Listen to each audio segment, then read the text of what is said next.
ದಿನಾಂಕ 27/7/2026 ನಮ್ಮ ಬಾಗಲಕೋಟೆ ಲೋಕಾಯುಕ್ತ ಪೊಲೀಸ್ ಸ್ಟೇಷನ್ಗೆ ಚೇತನ್ ತರತರಿ ಅನ್ನೋ ಒಬ್ಬ ದೂರುದಾರರು ಬಂದು ಒಂದು ಕಂಪ್ಲೇಂಟ್ ಕೊಡ್ತಾರೆ.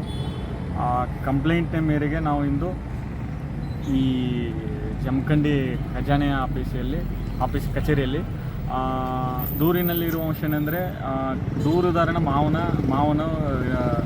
ಪೌರ ಕಾರ್ಮಿಕನಾಗಿದ್ದು, ಆ ಪೌರ ಕಾರ್ಮಿಕ ನಿವೃತ್ತಿ ಹೊಂದಿದ ನಂತರ ಆ ನಿವೃತ್ತಿ ಪಿಂಚಣಿ ಮತ್ತು ಕಮ್ಯುಟೇಷನ್ ಈ ಜಮಾ ಆದ ಹಣವನ್ನು ಬ್ಯಾಂಕಿಗೆ ತಮ್ಮ ಅಕೌಂಟಿಗೆ ದೂರುದಾರನ ಮಾವನ ಅಕೌಂಟಿಗೆ ಜಮಾ ಮಾಡಲು 50% ಅಂದರೆ 70,000 ಲಂಚದ ಹಣಕ್ಕೆ ಬೇಡಿಕೆ ಇಟ್ಟಿದ್ದು, ಇಂದು ಆ ಲಂಚದ ಬೇಡಿಕೆ ಹಣದಲ್ಲಿ 40,000 ಹಣವನ್ನು ಸ್ವೀಕರಿಸುವಂಥ ಸಂದರ್ಭದಲ್ಲಿ ನಮಗೆ ರೆಡ್ ಹ್ಯಾಂಡ್ ಆಗಿ ಸಿಕ್ಕಿದ್ದಾರೆ.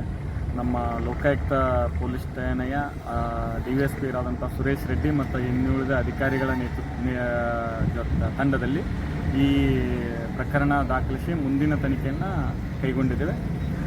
ಒಟ್ಟು ಇದರಲ್ಲಿ 2 ಅಧಿಕಾರಿಗಳು ನೇರವಾಗಿ ಲಂಚದ ಹಣವನ್ನು ಸ್ವೀಕರಿಸುವಂಥ ಸಂದರ್ಭದಲ್ಲಿ, ಅಂದರೆ ಖಜಾನೆ ಅಧಿಕಾರಿಯಾದಂಥ ಶ್ರೀ SS ಬಿರಾದಾರ್ ತಾಲೂಕು ಖಜಾನೆ ಅಧಿಕಾರಿ ಮತ್ತು ವಿನಾಯಕ್ ಪನ್ವಾಡ ಪ್ರಥಮ ದರ್ಜೆ ಖಜಾನೆ ಇಲಾಖೆ ಇಲ್ಲಿ ಕೆಲಸ ಮಾಡ್ತಕ್ಕಂಥ ಇವರಿಬ್ಬರು ಅಧಿಕಾರಿಗಳು. ಈಗ ಪ್ರಕರಣದ ತನಿಖೆಯನ್ನು ಮುಂದುವರಿಸಿದ್ದೇವೆ. ಮುಂದಿನ ಕಾನೂನು ಅಡಿ ಕ್ರಮ ಕೈಗೊಂಡು ತನಿಖೆಯನ್ನು ಮಾಡ್ತೇವೆ.